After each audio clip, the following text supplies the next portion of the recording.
శుక్రవారం ఎంతో పవిత్రమైనటువంటి రోజు. లక్ష్మీదేవికి ఇష్టమైనటువంటి రోజు. లక్ష్మీదేవి తల్లికి అంకితం చేయబడినటువంటి రోజు. ఇలాంటి తిథి రోజున మీరు తులసి మొక్కపై ఇది ఒక్కటి గనక చల్లినట్లయితే మీకున్నటువంటి కష్టాలు, సమస్యలు, బాధలు, దరిద్రాలు అన్నీ కూడా పోయి మీరు పట్టిందల్లా కూడా బంగారం అవుతుంది.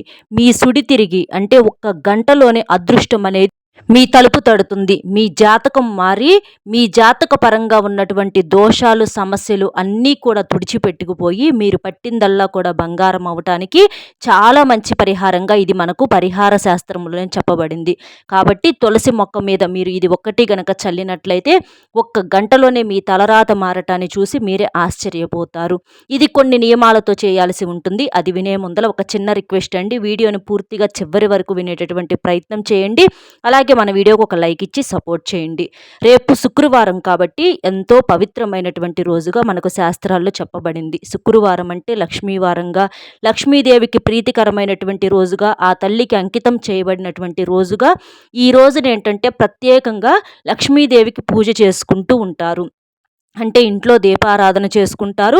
అలాగే తులసి కోట దగ్గర కూడా ఒక దీపం వెలిగించేసి ఇట్లా అంటే పూజ చేసుకొని ఇట్లా పరిహారాలు చేసుకుంటూ ఉంటారు. ఈ రోజున మనం ఎలాంటి నియమము, పూజ, పరిహారం ఆచరించినా కూడా మనకు అద్భుతంగా సిద్ధిస్తుంది. ఈ రోజున ఏంటంటే ఉదయాన్నే లేచి చక్కగా ఇంటిని వాకిలిని శుభ్రం చేసుకొని వాకిట్లో కూడా అష్టదళ పద్మం ముగ్గు వేసుకొని పసుపు కుంకుమలు చల్లుకొని అలాగే ఇంటిని కూడా నీటితో అంటే కాస్త రాళ్ళ ఉప్పు అలాగే కాస్త కర్పూరము వేసినటువంటి నీటితో ఇంటిని తుడిచేసి ఇంటి లోపల కూడా పసుపు నీటిని చల్లుకొని తర్వాత అంటే ఇంటిల్లపాది కూడా శుక్రవారం కాబట్టి తలంటు స్నానం అనేది చేసి మీరు ఈ పరిహారం చేసుకుంటే మీకు అద్భుతంగా సిద్ధిస్తుంది. ఈ తలంటు స్నానం అనేది కూడా ఏంటి అంటే మీరు కుంకుడికాయలు ఉంటాయి కదా, అంటే షాంపూస్ కాకుండా అలా కుంకుడికాయలతో చేసినట్లయితే మీ జాతక పరంగా ఉన్నటువంటి దోషాలు అనేవి పూర్తిగా తుడిచిపెట్టుకుపోయే అవకాశం అనేది ఉంటుంది. అలాగే మీ జుట్టు పెరుగుదలకు, మీ ఆరోగ్యానికి కూడా అద్భుతంగా సిద్ధిస్తుంది. ఇలా చేసేసి ఈ రోజున అంటే మాంసాహారం అనేది పొరపాటును కూడా వండకూడదు, తినకూడదు. అంటే బయట కూడా తిని రాకూడదు, కోడిగుడ్డుతో సహా తినకూడదు. ఇంకా నలుపు రంగు బట్టలు అనేవి పొరపాటును కూడా ధరించకూడదు. అంటే నలుపు రంగు బట్టలు ప్రత్యేకంగా లేకపోయినా మనం కట్టుకునేటటువంటి చీరల్లో అంచుల్లో నలుపు రంగు కలవటము ఇలా ఉంటుందన్నమాట. అలాంటివి కూడా మనము కట్టుకోకుండా ఉంటే మనం చేసేటటువంటి పూజ కానివ్వండి, పరిహారం కానివ్వండి అద్భుతంగా సిద్ధిస్తుంది. అలాగే ఇంట్లో కూడా చక్కగా లక్ష్మీదేవి పటానికి గంధము, కుంకుమలతో అలాగే పువ్వులతోటి అలంకరణ చేసేసి మీరు ఆ తల్లి దగ్గర దీపారాధన వెలిగించుకోవటం వలన మనకున్నటువంటి దరిద్రాలు, కష్టాలు, సమస్యలు అన్నీ కూడా పూర్తిగా తుడిచిపెట్టుకుపోతాయి. దీపం ఏంటంటే లక్ష్మీదేవి రూపంగా చెప్పుకుంటూ ఉంటారు. అంటే లక్ష్మీదేవికి శుక్రవారం చేసేటటువంటి దీపారాధన అవ్వచ్చు, పూజ ఇలా ఏదైనా సరే ఆ తల్లికి సమర్పించినట్లుగా అంటే డైరెక్ట్గా ఆ తల్లికి అందుతుందన్నమాట. మన శక్తికి తగినట్లుగా కాసిన పాలు పోసుకొని గిన్నెలో నైవేద్యంగా పెట్టవచ్చు, లేదా ఒక చిన్న బెల్లం ముక్కైనా, అరటి పండైనా, ఒక కమలా పండు ఇట్లా మీ ఒక మామిడి పండు ఏదైనా సరే మీరు సమర్పించేసి చక్కగా దీపారాధన చేసుకోండి. అలాగే దీపంలో కూడా ఒక యాలుక్కాయ కనుక వేసినట్లయితే ఆ యాలుక్కాయ ఏంటంటే ధనాకర్షణకు బాగా ఉపయోగపడుతుంది. ఇట్లా దీపం ఏంటంటే దరిద్రాన్ని తరిమి కొట్టి మన జీవిత పరంగా, మన జాతక పరంగా ఉన్నటువంటి కష్టాలు, దోషాలను అన్నింటినీ కూడా తీసివేస్తుంది. దీపం దారిని చూపిస్తుంది. దీపం చీకటిని తరిమి కొట్టి వెలుగును మన జీవితానికి ప్రసాదిస్తుంది. కాబట్టి తప్పనిసరిగా ఇలాంటి ప్రత్యేకమైనటువంటి రోజుల్లో సింపుల్గానైనా సరే ఇంట్లో దీపారాధన చేయటానికి ప్రయత్నించండి. అలా చేసేసిన తర్వాత ఏంటంటే మనకి తులసి కోటలు ఉంటూ ఉంటాయి. తులసి చెట్టు మనకు దేవతా వృక్షము. తులసి చెట్టులో ముక్కోటి దేవతలు ఉంటారు. ఏ ఇంట్లో తులసి మొక్క ఉంటే ఆ ఇంట్లో మనకు సాక్షాత్తు లక్ష్మీదేవి స్థిర నివాసం ఉన్నట్లే. ఆ ఇంట్లో సుఖశాంతులకు, సిరి సంపదలకు ఎటువంటి కొరత అనేది ఉండదు. అంటే దరిద్రం అనేది ఆ దరిదాపుల్లో కూడా రాదు అని చెప్పుకోవచ్చు అనమాట. తులసి చెట్టు ఉన్న ఇల్లు ఏంటంటే మనకు బాగా కలిసి వస్తుందని చెప్పేసి శాస్త్రాల్లో చెప్పటం అనేది జరిగింది. తులసి మొక్క గుబురుగా పెరిగినట్లయితే ఆ ఇంట్లో లక్ష్మీదేవి తాండవిస్తుంది అని చెప్పేసేసి అర్థం. అదృష్టం పట్టబోతుందని చెప్పేసేసి అర్థం. ఇట్లా తులసి మొక్క ఉన్నప్పుడు ఏంటంటే మనం ప్రత్యేకంగా పూజలు చేసుకుంటూ ఉంటాము. అంటే ఒక దీపం వెలిగించేసి 2 సాంబ్రాణి కడ్డీలు వెలిగించటము, అలాగే కాస్తంత హారతి చూపించటము, ఇలాంటివి చేయటం వలన ఆ తులసమ్మ తల్లి యొక్క ఆశీర్వాదాలు కూడా మనకు అందుతాయన్నమాట. తులసి కోట అంటే పవిత్రంగా మనం పూజ చేసుకుంటూ ఉంటాము. ఎందుకంటే తులసి చెట్టులో మనకి దైవశక్తి అలాగే ప్రకృతి యొక్క శక్తులు కూడా పుష్కలంగా ఉన్నాయి. మన జాతక పరంగా ఉన్నటువంటి సమస్యలను అన్నింటినీ కూడా తీసేయటానికి తులసి పూజ అంటే తులసి కోటకు మనం పూజ చేయటం వలన చాలా బాగా సిద్ధిస్తుంది. ఈ రోజున ఏంటంటే ప్రత్యేకంగా తులసి కోట మీద మీరు ఈ నీటిని చల్లాలి. అంటే తులసి మొక్క మీద చల్లాలి. తులసి మొక్క మొదట్లో కూడా పొయ్యాలి. ప్రతిరోజు కూడా తులసి చెట్టుకి ఏంటంటే చక్కగా స్నానం చేసిన తర్వాత నీటిని సమర్పించి తర్వాత మనం దీపం అనేది వెలిగిస్తే మనకు బాగా కలిసి రావటానికి అవకాశం అనేది ఉంటుంది. అలాగే పూజ చేసేటటువంటి తులసి చెట్టు యొక్క ఆకులు గిల్లటం కానీ ఆ ఆకులు తినటం కానీ చేయకూడదు. మనం ఆహారంగా అంటే తినాలి సేకరించాలి అంటే వేరేగా ఒక మొక్కను కుండీలో పెంచుకొని ఆ ఆకులు తింటే మనకు ఆరోగ్యపరంగా కూడా మంచిది. అంతేకాని పూజ చేసేటటువంటి తులసమ్మ యొక్క ఆకులు అనేవి మనం తుంచకూడదు. అలాగే ఏంటంటే ఈ రోజున ప్రత్యేకంగా తులసి చెట్టు దగ్గర మనకి మట్టి ఉంటుంది కదండి, అంటే తులసి మన్ను అంటారు. ఈ తులసి మన్నుని అంటే మనం పూజ చేసినప్పుడు అట్లా అంటే ప్రతిరోజు కూడా ఆ మన్ను కూడా తులసమ్మతో పాటుగా పూజలు అందుకుంటూ ఉంటుంది కాబట్టి ఆ తులసి మట్టికి అతీంద్రియ శక్తులు అనేవి పుష్కలంగా ఉంటాయి. ఆ తులసి మట్టిలో పవర్స్ అనేవి అధికంగా ఉంటాయన్నమాట.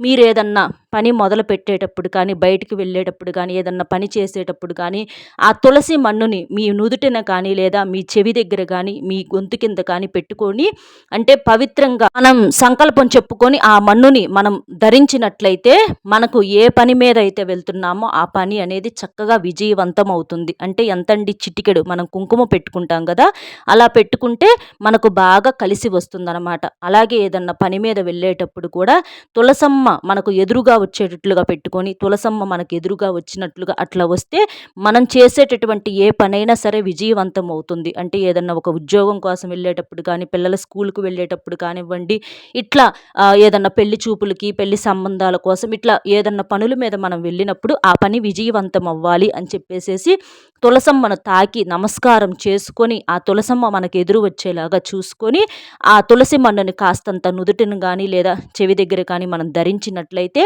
మనం అనుకున్నటువంటి పని ఖచ్చితంగా పూర్తి అవుతుంది. ఎందుకంటే ఆ తులసమ్మ యొక్క నిండు ఆశీస్సులు పుష్కలంగా మన మీద ఉంటాయి కాబట్టి అలా చేసేసేయండి.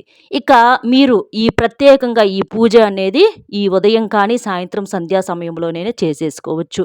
సింపుల్గా మీరేం చేస్తారంటే మనకి వీడియోలో ముందు కూడా చూపిస్తామండి. ఒక రాగి చెంబును తీసుకోండి.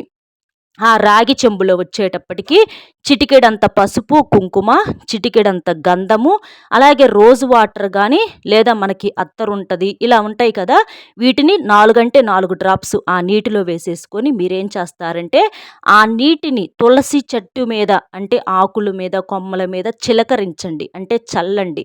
అలా చల్లేసి తర్వాత వ్రేళ్ళు కూడా తడిచేటట్లుగా ఆ చెంబుడు నీటిని తులసమ్మకు సమర్పించండి. అలా చేసేసిన తర్వాత మీరేం చేస్తారంటే అప్పుడు మీరు ఆ తల్లి ముందల తులసమ్మ అంటే తులసి కోట దగ్గర ఒక దీపం వెలిగించేసి అలాగే సాంబ్రాణి కడ్డీలు వెలిగించేసి నమస్కారం చేసుకొని ఆ తులసమ్మ చెట్టును తాకి ప్రదక్షిణలు చేసుకుంటే మనకు ఏదైనా తీరని మొండి కోరికలు మొండి సమస్యలు ఏదైనా ఉంటే అవన్నీ కూడా చక్కగా తీరిపోయి మనం అనుకున్నది అనుకున్నట్లుగా జరుగుతుంది. ఆ తల్లి యొక్క ఆశీర్వాదంతో మన సంపాదన రెట్టింపవటము, మనకున్నటువంటి దోషాలు జాతకపరంగా సమస్యలు అప్పుల బాధలు కష్టాలు చిక్కుముడులు అన్నీ కూడా విడిపోయి మనకు ధనం అనేది 4 దిక్కుల నుంచి దూసుకు వస్తుంది. ఎంతో శక్తివంతంగా ఇది పనిచేస్తుంది. ఎందుకంటే పసుపు కుంకుమలు మంగళకరమైనవి శుభప్రదమైనవి. గంధం అనేది చాలా చాలా శక్తివంతమైనది శుద్ధి అయినది అన్నమాట. తర్వాత మనకి రోజు వాటర్ అవ్వచ్చు లేదా అత్తర్ అవ్వచ్చు. ఇవేంటంటే మనకి అంటే పుష్పాలు అంటే గులాబీ రెమ్మలు ఉన్నాయి అనుకోండి, అవైనా మీరు వేయొచ్చు వాటి బదులు. ఇవేంటంటే ఒక మంచి సువాసనకు ఆ తల్లి లక్ష్మీదేవి తల్లి మన ఇంటి లోపలికి వెతుక్కుంటూ ఆ సువాసన వెదజల్లుతూ ఉంటే మన ఇంటి లోపలికి అడుగు పెట్టడానికి ఇవన్నీ కూడా ఎంతో శక్తివంతంగా ఉపయోగపడతాయి. కాబట్టి మామూలుగా నీటిని పోసే కన్నా విడిగా అంటే శుక్రవారం రోజున ప్రత్యేకంగా ఇట్లా నీటిని కలిపి పోయటం వలన ఇవన్నీ కూడా పోయటం వలన ఆ నీరేంటంటే శక్తివంతంగా మారుతాయన్నమాట. ఈ పసుపు కుంకుమలు మనం పూజల దగ్గర వాడేటటువంటి పసుపు కుంకుమలు గంధము వీటిని వాడాలన్నమాట. అంతేకాని వంటల్లో వేసేవి అంటే మనం ధరిస్తాం కదా, అలాంటివి అనేవి పొరపాటును కూడా వాడకూడదు. ఇది గుర్తుపెట్టుకోండి. చక్కగా ఇలా చేసేసేయండి. ఇది మీరు ఉదయం కావచ్చు, సాయంత్రం సంధ్యా సమయంలోనైనా సరే మీరు ఈ పరిహారం అనేది చేసేసుకోవచ్చు. ఇక తర్వాత ఏంటి అనంటే కొంతమంది ఏంటంటే అంటే వారి కుటుంబం పరంగా అట్లా అవ్వచ్చు, తులసి చెట్టును పూజించకూడదు అంటే మాకు ఆచారం లేదు అది ఇదని చెప్పేసేసి అనుకుంటూ ఉంటారు. అంటే దీనికి ప్రత్యేకంగా ఆచారంతో పనేమీ లేదండి. మీరు కావాలంటే ఎవరినన్నా బ్రాహ్మణులను కానీ పంతులను కానీ సంప్రదించి మీరు అలా పూజ చేయాలి అని అనుకుంటున్నాము అని చెప్పేసి మీరు కనుక్కుంటే వారి యొక్క సలహా మేరకు మీరు నిర్ణయం తీసుకొని చేసుకోవటం వలన మీకు బాగా కలిసి వస్తుంది. ఒకవేళ అలా పూజ ఆచరించడం మీకు అంటే లేకపోయినా సరే మామూలుగానైనా సరే తులసి చెట్టుని ఇంట్లో పెంచుకొని ఆ చెట్టుకు ప్రతిరోజు కూడా ఒక చెంబుడు నీటిని మీరు సమర్పించినట్లయితే ఇలాగైనా సరే మీకు పూజ చేస్తే ఎంత పుణ్యఫలం అయితే దక్కుతుందో అంతే పుణ్యఫలం మామూలుగానైనా సరే మీకు దక్కుతుంది. కాబట్టి అంటే ఒకవేళ మా కుటుంబ పరంగా లేదు, మా సాంప్రదాయ పరంగా లేదు అని అనుకున్న వాళ్ళు మామూలుగానైనా సరే మీరు తులసి కోటను అంటే ప్రత్యేకంగా అలా కాకపోయినా పూజకు కాకపోయినా మామూలుగానైనా మీరు పెంచుకోవచ్చండి. దీనికైతే మాత్రం ఎటువంటి నియమాలు అనేవి లేవు. కానీ ఏ ఇంట్లో అయితే తులసి కోటను పూజిస్తూ ఉంటారో ఆ ఇంట్లో మీరు గమనించుకోండి, చాలా వరకు కూడా సమస్యలు కష్టాలు అన్నీ కూడా ఆ దరిదాపులు కూడా చెడు అనేది రాదు. అక్కడ అంతా కూడా ఒక మంచి ప్రశాంతకరమైనటువంటి వాతావరణం మనం పూజ చేసినప్పుడు కూడా లక్ష్మీదేవి మన ఇంటిలోకి అడుగు పెట్టింది అని కొన్ని కొన్ని సంకేతాల ద్వారాగా మనకు తెలుస్తుంది. అంటే కొంచెం మనం పూజ చేసినప్పుడు పటాలు కొంచెం అటు ఇటు జరగటం అవ్వచ్చు, లేకపోతే ఏదో ఎవరన్నా తిరిగినట్లుగా ఒక గజ్జల శబ్దం అవ్వచ్చు. ఇలాంటివి మనకేంటంటే లక్ష్మీదేవి మన ఇంటి లోపలికి అడుగు పెట్టింది అని గుర్తు అన్నమాట.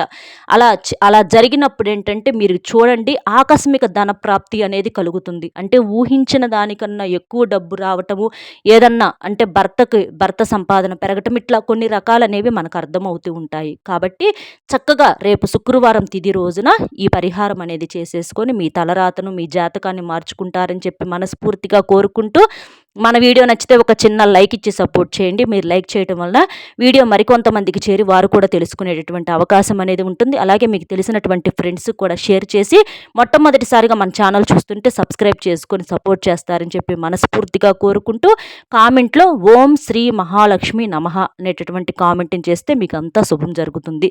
మరొక మంచి విశేషంతో మళ్ళీ కలుద్దాం. సర్వేజన సుఖినో భవంతు. నమస్కారం.